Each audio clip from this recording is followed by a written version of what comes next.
Jasmine ജാഫറും അതുപോലെ തന്നെ ആസ്ലാം മെഹർലിയും തമ്മിലുള്ള ഇഷ്യൂസും കാര്യങ്ങളും എല്ലാവർക്കും അറിയാവുന്ന കാര്യമാണ്. ഒരു സമയത്ത് ഭയങ്കര ഫ്രണ്ട്സായിട്ടിരുന്നവരാണ്. പിന്നെ അതിനുശേഷം വലിയൊരു പ്രശ്നം ഉണ്ടായി. അവർ കണ്ടിന്യൂസ് ആയിട്ട് വീഡിയോസ് ഇട്ട് അതിലൂടെ അവർ അങ്ങോട്ടും ഇങ്ങോട്ടും പ്രശ്നങ്ങളും കാര്യങ്ങളും അങ്ങോട്ട് കുറ്റം പറയും, ഇങ്ങോട്ട് കുറ്റം പറയും. അങ്ങനെ രണ്ടുപേര് നല്ല രീതിയിലായിരുന്നു, നല്ല ഒരു ഫ്രണ്ട്ഷിപ്പ് ഉണ്ടായിരുന്നവർ ഒറ്റയടിക്കാണ് അവർ രീതിയിലേക്ക് രണ്ടിടത്തേക്ക് പിരിഞ്ഞത്.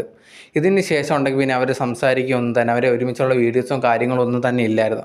ഇപ്പോൾ ലേറ്റസ്റ്റ് ആയിട്ട് ആസ്ലാം മെഹർലിയുടെ ഒരു ഇൻ്റർവ്യൂ ഉണ്ടായിരുന്നു. ആ ഒരു ഇൻ്റർവ്യൂവിൽ ജാസ്മിനെ പറ്റി ചോദിച്ചു, ജാസ്മിനുമായിട്ട് മിണ്ടുന്നുണ്ടോ, ഇപ്പോൾ എങ്ങനെയാണ് സൗഹൃദം എന്നുള്ള കാര്യങ്ങളൊക്കെ ചോദിച്ച സമയത്ത് ആസ്ല പറഞ്ഞ ഒരു കാര്യം എന്ന് പറഞ്ഞാൽ, ഞങ്ങളിപ്പം സംസാരിക്കാറോ കാര്യങ്ങളോ ഒന്നുമില്ല, അതൊക്കെ അന്നത്തോടെ നിന്നതാണ്, പിന്നെ അതിനെപ്പറ്റി ശ്രമിക്കുന്നുണ്ട്, നിങ്ങൾ സംസാരിക്കാൻ ശ്രമിച്ചോ എന്നൊക്കെ ഒരു ആങ്കർ ചോദിക്കുന്നുണ്ടായിരുന്നു. അതിന് ആസ്ല പറഞ്ഞൊരു കാര്യമില്ല, ഞാനിപ്പോൾ അങ്ങനെ ശ്രമിക്കുന്നതൊന്നുമില്ല, ബ്രേക്കായിട്ടുണ്ട്, ഞങ്ങളിപ്പം സംസാരിക്കാറില്ല, കുറേയധികം ഇഷ്യൂസും കാര്യങ്ങളും എല്ലാവർക്കും അറിയാവുന്നതാണ്, പിന്നെ അത് മുമ്പോട്ട് പിന്നെ സംസാരിക്കണമെന്ന് തോന്നിയിട്ടില്ല, ഇപ്പം ഞാൻ എൻ്റെ ലൈഫായിട്ട് മുമ്പോട്ട് പോയിക്കൊണ്ടിരിക്കുകയാണ്, അതുപോലെ തന്നെ ജാസ്മിനും മുമ്പോട്ട് പോയിക്കൊണ്ടിരിക്കുകയാണ്. ഇതിൻ്റെ ഇടയിൽ ഈ ഒരു ആങ്കർ ചോദിച്ചിട്ടുണ്ടായിരുന്നു, ജാസ്മിൻ്റെ മുൻ ലവറിൻ്റെ മാരേജ് നടന്നിട്ടുണ്ട്, അത് കണ്ടപ്പോൾ എങ്ങനെ ഉണ്ടായിരുന്നു, അതിനെപ്പറ്റിയൊക്കെ ചോദിച്ച സമയത്ത് ആസ്ല പറഞ്ഞൊരു കാര്യം, എനിക്ക് പ്രത്യേകിച്ചൊന്നും തോന്നിയില്ല, അവർ കല്യാണം കഴിച്ചതിൽ ഭയങ്കരമായിട്ട് സന്തോഷമുണ്ട് എന്ന് മാത്രമേ ഉള്ളൂ, കുറേയധികം വീഡിയോസും കാര്യങ്ങളും കണ്ടു, എനിക്ക് ഭയങ്കരമായിട്ടുള്ള വിഷമവും കാര്യങ്ങളൊക്കെ ഉണ്ടെന്നൊക്കെ പറഞ്ഞ്, എനിക്കതിൽ കുഴപ്പമൊന്നുമില്ല, നിങ്ങൾ വീഡിയോ കണ്ട കണക്ക് തന്നെയാണ് ഞാനും കണ്ടതെന്ന് പറഞ്ഞിട്ട്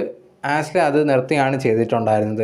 ഇതുകൊണ്ട് തന്നെ മനസ്സിലാക്കാൻ, ഇപ്പോൾ ഇവർ തമ്മിൽ പഴയ കണക്കുള്ള ബോണ്ടിങ്ങും കാര്യങ്ങളും ഒന്നും ഇല്ല, അവർ കംപ്ലീറ്റ് ആയിട്ട് മാറി എന്നുള്ളൊരു കാര്യം കുറേയധികം പേര് കമൻസിൽ പറയുന്നുണ്ടായിരുന്നു. ആ ഒരു വീഡിയോയുടെ താഴെ ഇവർ കള്ളം പറയുകയാണ്, ഇവർ ഒരുമിച്ചൊക്കെയാണെന്ന്. പക്ഷേ അങ്ങനെ ഒരുമിച്ചാണെങ്കിൽ അവർ ഒരുമിച്ചുണ്ട് എന്നുള്ള കാര്യം തുറന്ന് പറയുമല്ലോ.